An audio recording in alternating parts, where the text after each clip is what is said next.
बहुत सारे छात्र का जो स्कॉलरशिप का स्टेटमेंट जो अपडेट आ चुका है।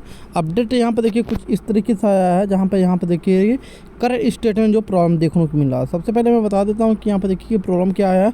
Enrolment oblique roll number oblique mark not matches with university uploaded data. तो यहाँ पर बहुत सारे इस स्टूडेंट का इस केस को जो सामना करना पड़ रहा है। अब मोबाइल पे मैसेज भी आया कि डाटा सस्पेंशन का, मतलब कि वो कैसे संशोधन करेंगे, आज मैं इस वीडियो में जानने वाले टोटल जानकारी देने वाले हैं। तो चैनल पे नया चैनल को जरूर सब्सक्राइब कर लेना, बेल आइकन दबाना ना भूलना। तो चलते हैं वीडियो स्टार्ट करते हैं। तो सबसे पहले मैं बात कर लेता हूँ, यहाँ पर देखिए रजिस्ट्रेशन का कंप्लीट हुआ था, ठीक है। उसके फाइनल भी सबमिट भी यहाँ कंप्लीट दिखाई दे रहा है। और यहाँ पर देखिए कि कॉलेज इनका डाटा भी फॉरवर्ड हो चुका है। उसके बाद यहाँ पर बैंक के पास गया डाटा, और बैंक के पास यहाँ पे रिस्पॉन्स पेंडिंग बाय पेमेंट्स। तो यहाँ पर देखिए बैंक द्वारा आपका डाटा अपसेट कर लिया जाएगा, इससे आपको कोई दिक्कत लेना नहीं है, ठीक है। उसके बाद यहाँ 5वां स्टेप में आते हैं, जो पेंडिंग डिस्ट्रिक्ट हिसाब से कम्युनिटी बताई दे रहा है। तो यहाँ से देखिए जो भी प्रॉब्लम है आपको यहाँ समाज कल्याण विभाग से, ठीक है। समाज कल्याण विभाग से जब आपका जो है स्टेटस चेक किया जाता है, तो यहाँ पर आपको बता देते हैं कि कुछ इस तरीके से एरर मैसेज शो कर रहा है। तो मैसेज यहाँ पर देखिए मैं बता देता हूँ कि मैसेज यहाँ पर क्या क्या शो कर रहा है। तो यहाँ पर देखिए कि मैसेज ये शो कर रहा है कि जो भी आपका एनरोलमेंट नंबर है हो सकता है, या रोल नंबर हो सकता है, या टोटल मार्क जो होता है पूर्णांक प्राप्तांक कितना पाए हैं, तो वो जो भी आपका यूनिवर्सिटी होता है उस लेवल से आपका डाटा मैच नहीं कर रहा, ठीक है। तो यहाँ पर आपको समझने वाली बात है कि सबसे पहले देखिए कि बीए बीएससी जो भी स्टूडेंट है, मान लीजिए कि अगर बीएससी में आप हैं, ठीक है, BSc second year third year में है, तो सबसे पहले यहाँ पर देखिए इनरोलमेंट नंबर क्या होता है। इनरोलमेंट नंबर आपके जो बीएससी जब रिजल्ट मतलब कि निकालेंगे तो यहाँ पर इनरोलमेंट लिखा रहेगा, रोल नंबर भी आपको लिखा रहेगा, लेकिन जो भी मतलब कि वहाँ पर मांगा जाता है तो आप डाल सकते हैं। मार्क में आपको टोटल मार्क जोड़ के डालना होगा, जो भी आपका मार्क रहेगा टोटल पूर्णांक रहेगा वहाँ पर डालना पड़ेगा। डालने के बाद में यहाँ पर जो भी ऑप्शन दिखाई दे रहा है, ठीक है, तो वो करेक्शन में आपको पूरा फिलअप करना पड़ेगा। क्योंकि यहाँ पर मैं स्टेटस ओपन किया हूँ, यहाँ पर आपको अभी तो दिखा नहीं सकता मैं, ठीक है, लेकिन अपना जो आईडी पासवर्ड से जब अपना स्टेटस है मतलब कि जहाँ पे देखेंगे वहीं के नीचे लिखा लगा है आवेदन संशोधित करें, ठीक है। उस पर जैसे क्लिक करेंगे उसके बाद आपका जो भी प्रॉब्लम रहेगा उस प्रॉब्लम को वहाँ पर आपको डाल के उसके बाद फॉर्म को सबमिट कर देना होगा। सबमिट करने के बाद अपने कॉलेज में आपको जमा कर देना होगा फार्म को। क्योंकि यहाँ पर देखिए कि जो भी समाज कल्याण विभाग या कॉलेज द्वारा जो है मैसेज आया है, ये कुछ इस प्रकार से आया है। तो यहाँ पर मैं सबसे पहले यहाँ पर दिखा देता हूँ जिन जिन छात्रों का डाटा सस्पेंड में था, यहाँ पर मैं सारा स्टेप बाय स्टेप बताने वाला हूँ, ठीक है। तो सबसे पहले यहाँ पर देखिए कि छात्रवृत्ति 2023-24 के लिए सभी छात्रों के लिए, ठीक है। यहाँ पे सस्पेंशन का वितरण मतलब कि कारण है सस्पेंशन से संबंधित, ठीक है। तो सबसे पहले यहाँ पर मैं बता देता हूँ कि किन किन छात्रों को इस प्रॉब्लम को सामना करना पड़ रहा है, और किस छात्र का जो स्टेटस अपडेट आया वो क्या कर सकते हो। तो मैं यहाँ पर रीडिंग करके आपका सारा इन्फॉर्मेशन देने वाला हूँ। तो सबसे पहले मैं बता देता हूँ फर्स्ट स्टेप है जो भी यहाँ पर दिखाई दे रहा है, pending at district scholarship community. तो इसका मतलब कि यहाँ पर देखिए दिखाई दिया गया है कि इसका मतलब कि आपका फॉर्म 100% सही है, ठीक है। तो इस केस में आपको कुछ नहीं करना पड़ेगा स्टूडेंट भाइयों, यहाँ पर आपको देख लेना, ठीक है। अगर विश्वास नहीं होता तो एक बार अपना भी स्टेटस ओपन करके देख सकते हैं। क्योंकि यहाँ पर देखिए कि जिसका pending at district scholarship community बताया दे रहा है उसका फॉर्म 110% सही है, ठीक है। उसके बाद हम बात कर लेते हैं दूसरा स्टेप को, ठीक है। तो यहाँ पर दूसरे स्टेप में क्या लिखा है, तो यहाँ पर देखिए दूसरे स्टेप में क्या लिखा है, यहाँ पर आपको बता देते हैं कि लिखा है enrolment roll number oblique mark not matches with university uploaded data. तो इस केस में यहाँ पर देखिए क्या लिखा है, स्टेटस का प्रिंट आउट, ठीक है। जो भी मैं स्टेटस भी दिखाया हूँ आपको, उस स्टेटस को एक किसी जन से केंद्र पे जाके प्रिंट आउट करवा लीजिएगा। प्रिंट आउट कराने के बाद मार्कशीट की छाया प्रति, मतलब कि आपका जो भी पिछले वर्ष का मार्कशीट था, ठीक है, उसका फोटो कापी अपने कॉलेज पे, ठीक है, अपने कॉलेज पे जाके, ठीक है, उसके बाद अपना जो साइन करते हैं उसको साइन करने के बाद अपने कॉलेज में दे देना होगा। तो यहाँ पर वही मेंशन किया गया है जो कॉलेज द्वारा, ठीक है। लेकिन यहाँ पर देखिए मैं बता देता हूँ जिन छात्रों को ऐसा करना है, तो सबसे पहले जो अपना फॉर्म है, ठीक है, वो अपने कॉलेज से बात करके ही मतलब कि आवेदन करेक्शन किसी जन सेवा केंद्र पे करवा लीजिएगा। करवाने के बाद में तब अपने कॉलेज में जमा करिएगा। क्योंकि यहाँ पर देखिए कि कॉलेज द्वारा पूरा मेंशन नहीं किया गया है। क्योंकि यहाँ पर देखिए कि अगर इस तरीके से अगर होगा जो कॉलेज द्वारा किया गया है तो बहुत सारा आपका जो डाटा है हो सकता है पेन जो फॉरवर्ड ना हो। क्योंकि यहाँ पर अगर करेक्शन करवा के अपने कॉलेज में जमा करते हैं तो करेक्शन सिर्फ आपका जो एनरोलमेंट नंबर हो टोटल है वहाँ कॉलेज वाले देख लेते हैं। उसके बाद आईडी पासवर्ड से आपका डाटा फिर से फॉरवर्ड किया जाएगा। उसके बाद बात कर लेते हैं तीसरा में। यहाँ पर देखिए कि तीसरा स्टेप में क्या दिया गया है।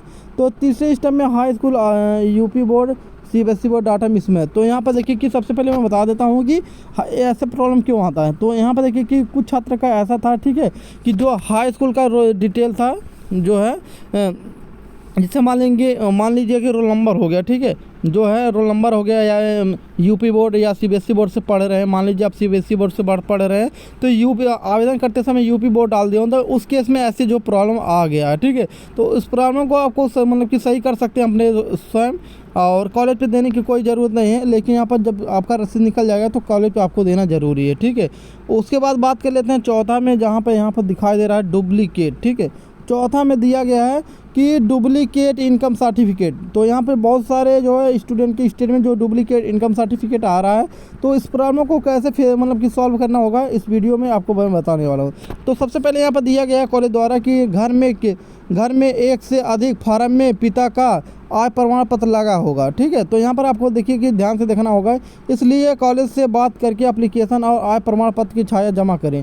तो यहाँ पर देखिए सही बात है जो लिखा गया है कि घर में एक से अधिक जो फॉर्म है, मतलब स्कॉलरशिप के फॉर्म है, वो पिता का आय प्रमाण पत्र लगा है, ठीक है। कुछ छात्र ऐसे कमेंट कर रहे थे जी कि मेरा जो फॉर्म है डुप्लीकेट इनकम सर्टिफिकेट जो है कि एक ही घर मतलब मेरे फैमिली मेम्बर में मेरा ही सिर्फ स्कॉलरशिप में लगा है, तो भी ऐसे दिक्कत आ रहा है। तो जिन छात्रों का ऐसे दिक्कत आ रहा है, सबसे पहले मैं बता देता हूँ कि शपथ पत्र एक होता है अपने कॉलेज में, ठीक है। आपके कॉलेज में जो डुप्लीकेट इनकम सर्टिफिकेट जिन छात्रों को बता यहाँ पर दिखाई दे रहा है स्टेटस में, सबसे पहले वो अपना जो इनकम सर्टिफिकेट है उसका फ़ोटोकॉपी, ठीक है, करवा लेना होगा। फ़ोटोकॉपी करवाने के बाद में स्टेटस निकलवा लेना होगा, मतलब कि यूपी स्कॉलरशिप का स्टेटस निकालने के बाद में हमने जो है कि कॉलेज में चले जाना होगा। कॉलेज में एक शपथ पत्र लिखना होगा कि मैं प्रमाणित करता हूँ कि मेरा जो है आय प्रमाण किसी अन्य मतलब पर्सन को नहीं लगा है, मेरे ही स्कॉलरशिप में ओनली स्वयं लगा है। तो वहाँ स्कूल वाले आपको डाटा पूरा स्वीकृत करके उसके बाद आपका डाटा फॉरवर्ड कर देंगे। फिर आते हैं पाँचवें स्टेप में देखिए क्या लिखा है, यहाँ पे आपको दिखाई दे रहा है, ठीक है। तो पाँचवें स्टेप में लिखा है यही है कि मार्क मिसमैच। तो यहाँ पर देखिए मार्क मिसमैच में क्या दिखाई दे रहा है, ठीक है, सब सही है, चेक कर लें, बाकी अपने आप वेरीफाई हो जाएगा। तो यहाँ पर देखिए मार्क मिसमैच बता दे रहा है। तो अगर आपका जो भी टोटल मार्क है, ठीक है, तो अगर आपका सही है तो आपको घबराने की ज़रूरत नहीं है। फिर से आपको अगर सबमिट जो करेक्शन का ऑप्शन दे रहा है तो करेक्शन करके अपना टोटल मार्क पूरा डाल के उसके बाद सबमिट कर देंगे। उसके बाद हार्ड कॉपी जो अपने कॉलेज में सबमिट कर देना होगा। उसके बाद बात कर लेते हैं यहाँ पर देखिए जो ब्लैंक जो है एनरोलमेंट का सारा डिटेल दिया गया है 6वें स्टेप में। तो यहाँ पर देखिए सबसे ब्लैंक एनरोलमेंट रिन्यूअल स्टूडेंट, ठीक है। तो यहाँ पर सबसे पहले मैं बता देता हूँ कि जिन छात्र का, ठीक है, जिन छात्र का जो है आवेदन संशोधन का ऑप्शन खुला है उनके में जो है एनरोलमेंट नंबर पहले नहीं पड़ा था, ठीक है। तो वो लोग एनरोलमेंट नंबर डाल के उसके बाद जो है फाइनल सबमिट करके अपने कॉलेज में हार्ड कॉपी जमा करवा दे। क्योंकि कुछ छात्र ऐसे मतलब थे कि जो पिछले जैसे मान लीजिएगा आप फर्स्ट ईयर में थे, ठीक है, फर्स्ट ईयर पास करके सेकेंड ईयर में गए, लेकिन जब सेकेंड ईयर आवेदन कर रहे थे स्कॉलरशिप का तो वहाँ पर रोल नंबर डाले थे, रोल नंबर हटा के आपको एनरोलमेंट नंबर डालना पड़ेगा। तो उसके बाद आप बात कर लेते हैं 7वां में जो है 7वें स्टेप पे। तो 7वें स्टेप में देखिए यहाँ के क्या प्रॉब्लम देखने को मिला। तो देखिए अटेंडेंस लेस देन 75%, ठीक है।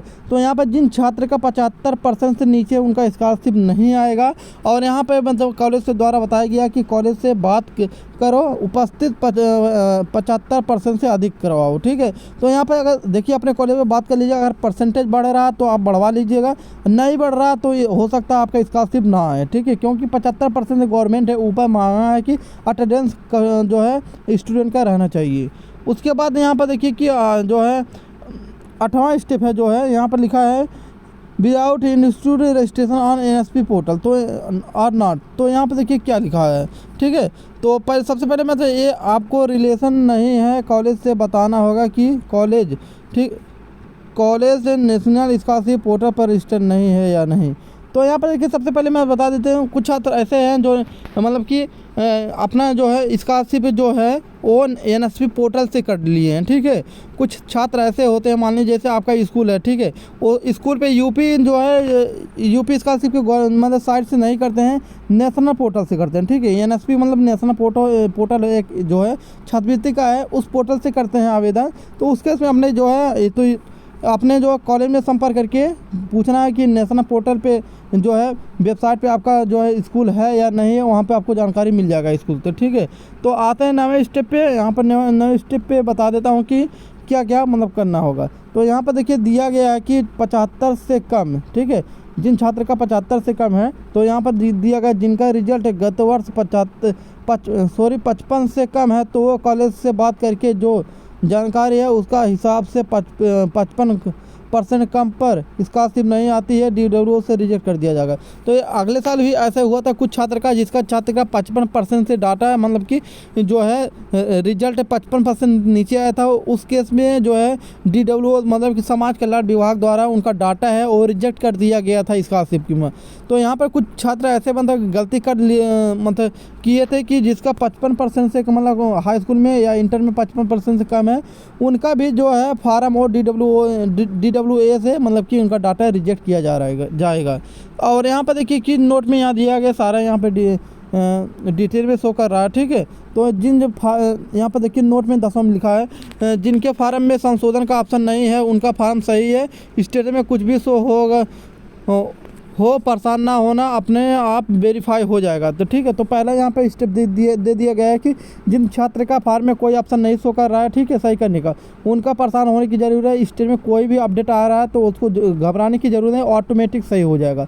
दूसरा स्टेप में बात करने से जिसमें संशोधन का ऑप्शन है वो सब सही है और वो भी कुछ ना करें, ठीक है। तो यहाँ पर देखिए जिस स्टूडेंट का जो फार्म है, मान लीजिए फर्स्ट ईयर में आप हैं, ठीक है, BA फर्स्ट ईयर में, अगर आप अपना डाटा सही से भरे हैं, ठीक, डाटा सही के भरने के बाद में अगर संशोधन का ऑप्शन दिया गया, ठीक है, संशोधन का ऑप्शन दिया गया लेकिन वहाँ संशोधन का कोई मतलब चांस नहीं है, सिर्फ कैप्चर कोड डालिए, सबमिट करिए। सबमिट करने के बाद वो हार्ड कॉपी अपने कॉलेज में जमा कर सकते हैं, नहीं भी जमा कर सकते, उससे कोई आपको दिक्कत नहीं होने वाली।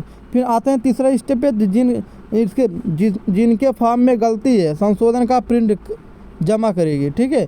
जिन मतलब स्टूडेंट के फॉर्म में जो भी गड़बड़ी है, जैसे इनरोलमेंट नंबर नहीं आप डाले थे, ठीक है, सेकेंड ईयर में आप गए तो इनरोलमेंट नंबर नहीं डाले थे और रोल नंबर मतलब कुछ भी वहाँ जो चेंजिंग हो रहा है, तो आप प्रिंट आउट करके अपने कॉलेज में जमा करना अनिवार्य है। उसके बाद यहाँ पे 5वां मतलब कि चौथा में बात कर लेते हैं। चौथे में क्या दिखाई दे रहा है, जो यहाँ पर लिखा है जो रिजल्ट 8 नॉट डिक्लेयर किए थे, रिजल्ट अपडेट सेमेस्टर है तो दोनों सेमेस्टर का टोटल पूर्णांक डालिएगा, टोटल पड़ेगा, ठीक है। तो यहाँ पर मतलब कि पूछा जा रहा है कि मतलब कि यही बता दिया गया है चौथा में कि जिन छात्र का जो है रिजल्ट मतलब डिक्लेयर पहले से नहीं हुआ था, उसके बाद रिजल्ट आने के बाद में दोनों सेमेस्टर, अगर सेमेस्टर प्रणाली है तो आपको दोनों सेमेस्टर का पूर्णांक जोड़ का प्राप्तांक डाल का जोड़ के यहाँ पर आपको फिलअप करना होगा। फिलअप करने के बाद में आपके कॉलेज में जो है अपना जो है स्कॉलरशिप का फॉर्म सबमिट कर देंगे। सबमिट करने के बाद में कॉलेज से डाटा आपका सत्यापन हो जाएगा। उसके बाद DWA के पास आपका डाटा जाएगा, जो समाज कल्याण विभाग अधिकारी होते हैं वहाँ से डाटा आपका सत्यापन हो जाएगा। तो आइए वीडियो पसंद, वीडियो में आपको पूरा जानकारी मैं दे दिया हूँ। अगर वीडियो में कोई डाउट हो रहा है तो वीडियो के कमेंट बॉक्स में कमेंट करें, मैं उसका रिप्लाई ज़रूर दूंगा, ठीक है। तो आइए वीडियो पसंद, वीडियो को लाइक कर देना, चैनल को जरूर सब्सक्राइब कर देना। मिलते हैं अगले नेक्स्ट वीडियो में, तब तक लिए जय हिंद, जय भारत।